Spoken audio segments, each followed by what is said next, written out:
Assalamualaikum warahmatullahi wabarakatuh. Perkenalkan, nama saya Diana Sawitri, NIM 263201103 dari kelompok 4. Izinkan saya memperkenalkan anggota kelompok saya. Yang pertama, saya Christina Aprilia, nomor NIM 20632010199.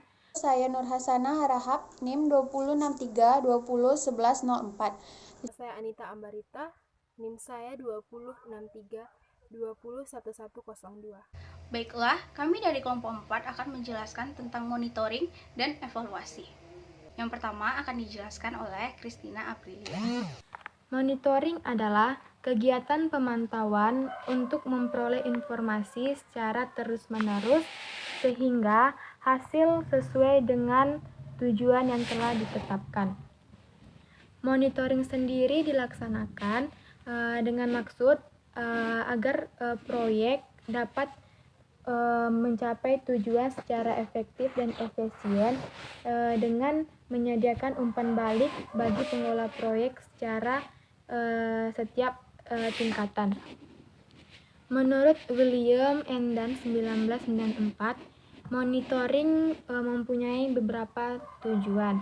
Yang pertama itu ada compliance, menentukan apakah implementasi kebijakan tersebut sesuai dengan standar dan prosedur yang telah ditentukan. Yang kedua ada auditing, menentukan apakah pelayanan kepada kelompok sasaran memang benar-benar sampai kepada mereka.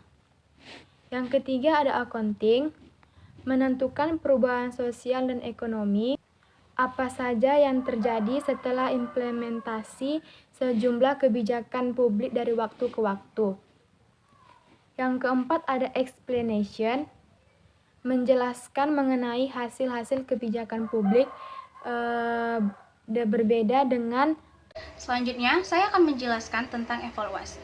Evaluasi memiliki beberapa pengertian. Secara garis besar, evaluasi memiliki arti penaksiran atau penilaian terhadap suatu objek yang akan diamati. Sedangkan menurut beberapa ahli, evaluasi memiliki beberapa pengertian yang berbeda. Yang pertama, menurut Hornby dan Brownell. Hornby dan Brownell berpendapat bahwa evaluasi adalah suatu pengambilan keputusan terhadap suatu objek, peristiwa, atau kegiatan tertentu yang sedang melakukan pengamatan terhadap objek yang ada. Yang kedua, menurut Somelis, evaluasi sebagai proses pengambilan keputusan yang digunakan untuk membanding-bandingkan suatu objek yang sedang diamati. Yang ketiga, menurut Siperset dan Henderson, mereka berpendapat evaluasi adalah sebagai kegiatan sistematis yang dimaksud untuk melakukan pengukuran atau penilaian terhadap suatu objek yang ada. Ada beberapa pokok pikiran yang terdapat di dalam pengertian evaluasi secara sistematis. Yang pertama, pengamatan untuk mengumpulkan data dan fakta yang ada. Yang kedua, penggunaan pedoman yang telah ada.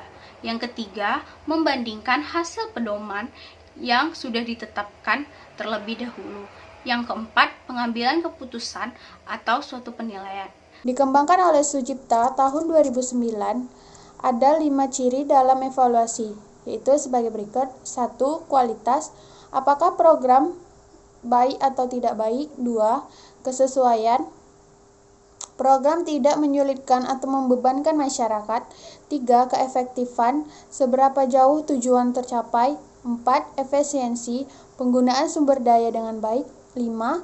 Kegunaan, yaitu kegunaan bagi masyarakat yang ikut terlebih dalam program.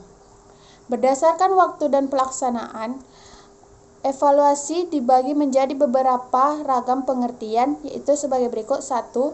Evaluasi formatif dan evaluasi samatif. Dinyatakan oleh Taylor, evaluasi formatif adalah evaluasi yang dilaksanakan terhadap program atau kegiatan yang telah dirumuskan sebelum kegiatan atau program itu dilaksanakan. Evaluasi samatif yaitu kegiatan evaluasi yang telah dilakukan setelah program selesai dilaksanakan. 2. Evaluasi internal dan evaluasi eksternal.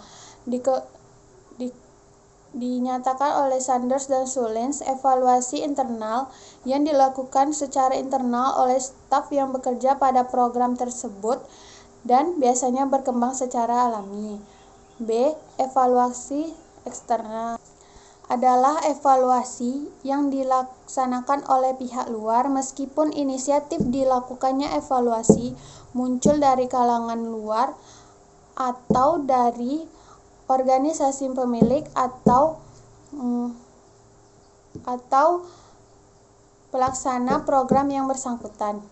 Tentang isu etika kebijakan. Etika kebijakan publik adalah standar nilai pemerintah ataupun masyarakat dalam menentukan sesuatu yang benar dan salah. Pentingnya etika dalam kebijakan publik adalah di mana pemerintah mengambil kebijakan dengan sangat-sangat profesional dan dengan secara tepat. Yang kedua itu adalah konsep dan definisi etika. Itu terdapat dua menurut para ahli, yaitu yang pertama menurut Poetjawijatna tahun 1972 menyatakan bahwa konsep etika merupakan cabang dari filsafat etika mencari keterangan. Yang kedua menurut Magnus Susenso tahun 1990, di mana bahwa etika adalah ilmu dan bukan ajaran yang memberi kita norma tentang bagaimana kita hidup. Dan yang ketiga adalah etika administrasi publik.